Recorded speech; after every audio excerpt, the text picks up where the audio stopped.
না, মুস্তাফিজ যে টাইপের প্লেয়ার, ওকে কিন্তু আসলে ওকে যদি আপনি ইউজ করতে পারেন তাহলে আপনার 100% বেনিফিট হবেন, যেটা আপনার ধোনি টিম করছে। আপনি দেখেন ও কলকাতার এগেনস্টে যেভাবে বল করেছে, যেভাবে প্ল্যান করেছে, তো আমার মনে হয় যে সত্যি কথা বলতে কি ও যত যদি চেন্নাইয়ের পরে যত ম্যাচ খেলবে, আমার মনে হয় যে সে পার্সোনালি অনেক বেনিফিট হবে, তার সাথে সাথে বাংলাদেশে অনেক বেনিফিট হবে। কারণ সেখানে কিন্তু জিম্বাবুয়ের সাথে খেলার চেয়ে ওখানে খেললে আমার মনে হয় যে আপনার সে অনেক কিছু লার্ন করবে। আপনার ড্রেসিং রুম আছে, বড় প্লেয়ারদের সাথে খেলবে, ওখানকার স্ট্যান্ডার্ড ভালো, বিভিন্ন উইকেটে আমরা খেলতেছি, বিভিন্ন টাইপের প্লেয়ারদের সাথে খেলছি। তো আমার মনে হয় যে এই অপরচুনিটিটা ওকে পাওয়া উচিত।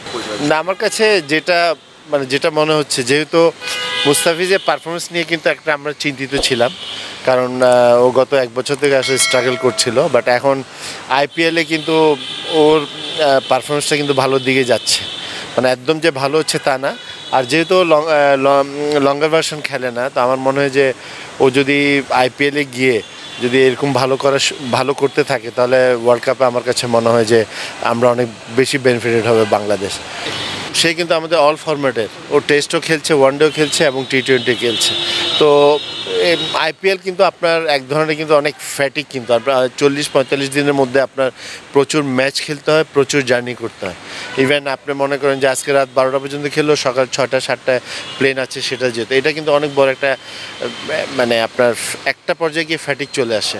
তো এটা যেহেতু আপনি মুস্তাফিজ আর যদি তাসকিনের সাথে কম্পেয়ার করেন, তাহলে যেহেতু তাসকিনকে আপনার ইনজুরি সমস্যা আছে মুশফিকের চেয়ে, মুস্তাফিজের চেয়ে বেশি, এবং সেটা কিন্তু একটা কনসার্ন আমাদের জন্য। এবং ওয়ান ডে কিন্তু আপনি যতই বলেন যে আপনার ওখানে কিন্তু আপনি অনেক রেস্ট পাচ্ছেন, আপনি 10 ওভার বোলিং করবেন, আপনার সময় আছে।